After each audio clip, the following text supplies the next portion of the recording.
As we started out to develop Rico for the second time, we wanted to keep the over-the-top style moves that we already had in the first game. It's a bit crazy, it's a bit unrealistic, but it's really fun and it looks very cool.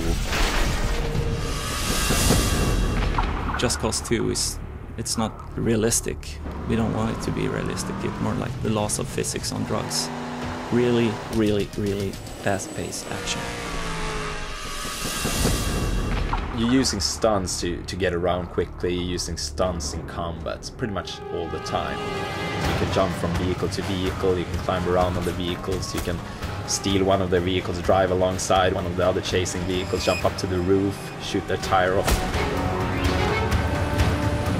Maybe plant C4 on their roof, then jump to another vehicle and set it off.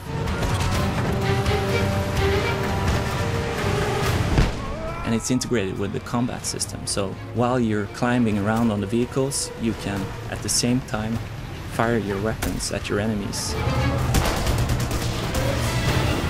And of course you can use more creative ways as well. You can use a grappling hook, maybe tethering one of the guards inside the vehicle to its own vehicle, and so it gets dragged along behind the vehicle.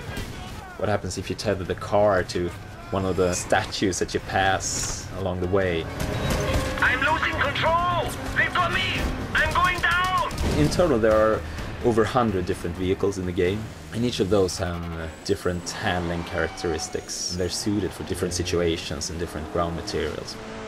Let's say you're driving a sports car, that's not going to be good for crossing the desert, or it's not going to be easy to drive if you end up off-road. So if you want to cross the desert, you probably want an off-road vehicle. If you're driving on grass, you will feel one way. If you're driving on ice in the Arctic region, you will skid about rather much.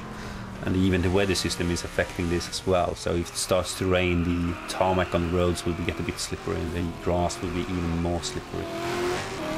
We have a quite advanced real-time damage and deform system for the vehicles. So you're going to see parts flying off in real time, you're going to see it deform in real time, and that also influences handling. If you damage the engine, it's gonna start to sound weird and go slower. You can of course blow tires, and that's gonna make it difficult to control.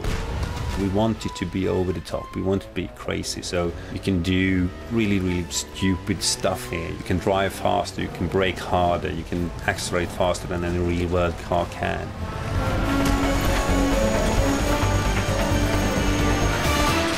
You know, Rico is a stunt junkie. That's what he does, and that's what he does best.